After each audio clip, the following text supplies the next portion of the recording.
ಸ್ವಾದಿಸರೋರಿಗೆ ಸ್ವಾಗತ. ನಾನು ಲತಾ ಜಯರಾಮ್. ವೀಕ್ಷಕರೇ, ಇವತ್ತು ನಾವೊಂದು ಬಹಳ ಆರೋಗ್ಯಕರವಾದ ರುಚಿಯಾದ ಖಾದ್ಯ ಮಾಡಿ ತೋರಿಸ್ತಾ ಇದ್ದೀನಿ. ಅದಕ್ಕೆ ಮಸಾಲೆಗಳೇನಿಲ್ಲ, ಸಾರಿನ ಪುಡಿ ಬೇಡ, ಹುಳಿ ಪುಡಿ ಬೇಡ, ತೆಂಗಿನಕಾಯಿ ಬೇಡ, ಏನು ಬೇಡ. ಬಟ್ ತಿನ್ನಕ್ಕೆ ಮಾತ್ರ ಸೂಪರಾಗಿರುತ್ತೆ, ರುಚಿಯಾಗಿರುತ್ತೆ, ಮತ್ತು ಬೇಗನೂ ಮಾಡ್ಕೋಬೋದು. ಅದೇನಪ್ಪ ಅದು ಅಂತ ನೀವು ಯೋಚನೆ ಮಾಡ್ತಾ ಇದ್ದೀರಾ? ಅದೇನಿಲ್ಲ, ಬಾಳೆಕಾಯಿ ನೀರು ಪಳತ್ಯ. ನೋಡಿ, ಈಗ ಮಾಡಿದ್ದೀನಿ ನೋಡಿ. ತೆಂಗಿನಕಾಯಿ ಹಾಕಿಲ್ಲ, ಪುಡಿಗಳು ಹಾಕಿಲ್ಲ, ಆದರೂ ಎಷ್ಟು ಗಟ್ಟಿಯಾಗಿ ಬಂದಿದೆ ನೋಡಿ. ಇದು ಹೇಗೆ ಮಾಡೋದು ಅಂತ ತೋರಿಸ್ತೀನಿ. ನಮ್ಮ ಚಾನಲ್ ಯಾರ್ಯಾರು ನೋಡ್ತಾ ಇದ್ದೀರೋ ದಯವಿಟ್ಟು ಎಲ್ಲರೂ ಸಬ್ಸ್ಕ್ರೈಬ್ ಮಾಡಿ ನೋಡಿ, ಲೈಕು ಶೇರ್ ಮಾಡಿ, ನಮಗೆ ಸಪೋರ್ಟ್ ಮಾಡಿ, ಮತ್ತು ಬೆಲ್ ಐಕಾನ್ ಪ್ರೆಸ್ ಮಾಡಿ ಆಲ್ ಅನ್ನೋ ಆಪ್ಷನ್ ಸೆಲೆಕ್ಟ್ ಮಾಡಿದ್ರೆ ನಾವು ಮಾಡೋ ಪ್ರತಿಯೊಂದು ಖಾದ್ಯನೂ ನಿಮಗೆ ಮೊದಲು ಬಂದು ತಲುಪತ್ತೆ. ಇದು ಹೊಸದಾಗಿ ಕಲಿಯೋರಿಗೆ ಪೂರ್ತಿ ಹೊಸ ರುಚಿ ಅನಿಸುತ್ತೆ, ಗೊತ್ತಿರೋರಿಗೆ ಮರ್ತು ಬಿಟ್ಟಿರಬಹುದು. ಸೊ ಇದು ಒಂದು ಮರೆತು ಹೋದ ಅಜ್ಜಿ ಕಾಲದ ರೆಸಿಪಿ ಅಂತ ಹೇಳಿದ್ರೆ ಖಂಡಿತ ತಪ್ಪಿಲ್ಲ. ಈಗ ಮಾಡೋದು ನೋಡೋಣ.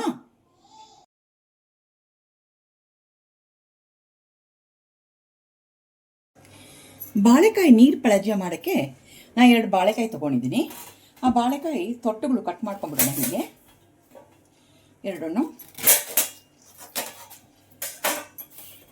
ಕಟ್ ಮಾಡಿ ಸಿಪ್ಪೆ ತೆಗೆದ್ಬಿಡೋಣ. ಸಿಪ್ಪೆ ತೆಗೆದ್ಬಿಟ್ಟು ಇದನ್ನು ಕಟ್ ಮಾಡ್ಕೊಂಡ್ಬಿಡೋಣ. ತುಂಬ ಚಿಕ್ಕ ಚಿಕ್ಕ ಪೀಸ್ ಬೇಡ, ಅಥವಾ ತುಂಬ ದೊಡ್ಡ ದೊಡ್ಡ ಪೀಸು ಬೇಡ, ಮೀಡಿಯಮ್ ಸೈಜಲ್ಲಿ ಕಟ್ ಮಾಡ್ಕೊಳ್ಳೋಣ. ನೋಡಿ, ಈ ಸೈಜ್ ಆದರೆ ಸಾಕು. ಈ ಸೈಜ್ ಬರಲಿ, ಹೋಳುಗಳೆಲ್ಲ. ಎರಡನ್ನು ಕಟ್ ಮಾಡ್ಕೊಂಡ್ಬಂದ್ಬಿಡೋಣ. 2 ಬಾಳೆಕಾಯಿ ಹೆಚ್ಚಿಟ್ಕೊಂಡಿದ್ದೀನಿ. ಇವಾಗ ಇದನ್ನು ಒಂದು ಬಾಣಲೆಗೆ ಹಾಕೊಂಡ್ಬಿಟ್ಟು ಈ ಬಾಳೆಕಾಯಿ ಸ್ವಲ್ಪ ನೀರು ಹಾಕೊಳ್ಳೋಣ. ಜಸ್ಟ್ ಒಂದು ಅರ್ಧ ಮುಳುಗಿದ್ರೆ ಸಾಕು. ಹಾಕೊಂಡ್ಬಿಟ್ಟು ಗ್ಯಾಸ್ ಹಚ್ಚಿಬಿಡೋಣ. ಮತ್ತು ಇದಕ್ಕೆ ಬೇಯುವಾಗಲೇ ಒಂದು ಚಿಟಿಕೆ, ಒಂದು ಅರ್ಧ ಟೀ ಸ್ಪೂನ್ ಅಷ್ಟು ಅಂತ ಇಟ್ಕೊಳ್ಳಿ, ಅರಿಶಿಣ ಮತ್ತು ಸ್ವಲ್ಪ ಉಪ್ಪು, ರುಚಿಗೆ ತಕ್ಕಷ್ಟು ಉಪ್ಪು ಹಾಕ್ಕೊಂಡು ಮುಚ್ಚಿಟ್ಬಿಟ್ರೆ ಒಂದು 4-5 ನಿಮಿಷ ಒಳಗೆ ಬಾಳೆಕಾಯಿ ಬೇಗ ಬೆಂದು ಹೋಗುತ್ತೆ. ಒಂದು 4 ನಿಮಿಷ ಆಗಿದೆ. ಆಲ್ರೆಡಿ ಬಾಳೆಕಾಯಿ ಚೆನ್ನಾಗಿ ಬೆಂದುಬಿಟ್ಟಿದೆ. ಇವಾಗ ಇದರಲ್ಲಿ ಗ್ಯಾಸ್ ಸಿಮ್ ಮಾಡ್ಕೊಂಡ್ಬಿಡೋಣ. ಇದರಲ್ಲಿ ಅರ್ಧ ಭಾಗದಷ್ಟು ಬಾಳೆಕಾಯಿ ಏನು ಬೆಂದಿದೆಯಲ್ಲ ಅದನ್ನು, ಈಗ ಬಾಳೆಕಾಯಿ ನೋಡಿ ಎಷ್ಟು ಬೇಗ ಬೆಂದ್ಬಿಟ್ಟಿದೆ. ಇದು ತುಂಬ ಜಾಸ್ತಿನೂ ಬೇಯಬಾರ್ದು, ಸ್ವಲ್ಪ ಗಟ್ಟಿ, ಸ್ವಲ್ಪ ಬೆಂದಿರಬೇಕಾದ್ರೆ. ಇದರೊಳಗೆ ಒಂದು ಅರ್ಧ ಭಾಗದಷ್ಟು ನಾನು ಸೆಪ್ರೇಟಾಗಿ ತೊಗೊಂಡ್ಬಿಟ್ಟು ಸ್ವಲ್ಪ ತಣ್ಣಗೆ ಮಾಡ್ಕೊಂಡ್ಬಿಡೋಣ. ನಾನು ಹೇಳಿದ್ನಲ್ಲ, ಇದಕ್ಕೆ ಏನು ಕಾಯು ಅಥವಾ ಮಸಾಲ ಪದಾರ್ಥಗಳು ಏನೂ ಹಾಕಲ್ಲ ಅಂತ. ಹಾಗಾಗಿ ಬರೀ ನೀರಾಗಿರಬಾರ್ದು, ಸ್ವಲ್ಪ ಗಟ್ಟಿ ಬೇಕು ಅಂತ ಹೇಳಿ ಈ ಸ್ವಲ್ಪ ತಣ್ಣಗಾದ್ಮೇಲೆ ಇದಕ್ಕೊಂದು ಮೆಣಸಿನ್ಕಾಯಿ ಹಾಕ್ಕೊಂಡು ಚೆನ್ನಾಗಿ ರುಬ್ಕೊಂಡು ಬರ್ತೀನಿ. ಬಾಳೆಕಾಯಿ ಬೆಂದಿದ್ದು ತಣ್ಣಗಾಗಿದೆ. ಇವಾಗ ಮಿಕ್ಸರ್ ಜಾರಿಗೆ ಹಾಕ್ಕೊಂಡು ಅದ್ರ ಜೊತೆಗೆ 2 ಹಸಿ ಮೆಣಸಿನ್ಕಾಯಿ ಮತ್ತು ಒಂದು ಸ್ವಲ್ಪ ನೀರು ಹಾಕ್ಕೊಂಡು ನೈಸ್ ಪೇಸ್ಟ್ ಆಗಿ ರುಬ್ಕೊಂಡ್ಬಂದಿದ್ದೀನಿ ಬಾಳೆಕಾಯಿನ. ಇವಾಗ ಇದನ್ನು ಈ ಮಿಶ್ರಣಕ್ಕೆ ಸೇರಿಸ್ಕೊಂಡ್ಬಿಡೋಣ. ಒಲೆ ಹಚ್ಚಿದ್ದೀನಿ. ಮತ್ತು ಇದ್ರ ಕನ್ಸಿಸ್ಟೆನ್ಸಿ, ಈ ಜಾರ್ಗೂ ಒಂದು ಸ್ವಲ್ಪ ನೀರು ಹಾಕಿ ಇದಕ್ಕೆ ಹಾಕ್ಕೊಂಡು ಇದ್ರ ಥಿಕ್ನೆಸ್ ಕನ್ಸಿಸ್ಟೆನ್ಸಿ ಅಡ್ಜಸ್ಟ್ ಮಾಡ್ಕೊಳ್ಳೋಣ. ನೋಡಿ, ಜಾರ್ಗೂ ಒಂದು ಸ್ವಲ್ಪ ನೀರು ಹಾಕ್ಕೊಂಡಿದ್ದೀನಿ. ಇದು ಕುದೀತಾ ಗಟ್ಟಿ ಆಗುತ್ತೆ.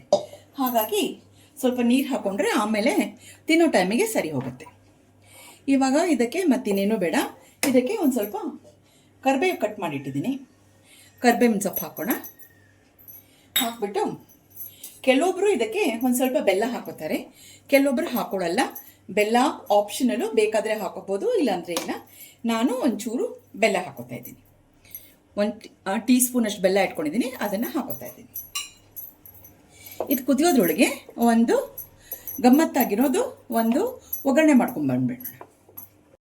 ಒಗ್ಗರಣೆಗೆ 2 ಟೀ ಸ್ಪೂನಷ್ಟು ನಾನು ಅಡುಗೆ ಎಣ್ಣೆ ಹಾಕ್ಕೊಂಡಿದ್ದೀನಿ.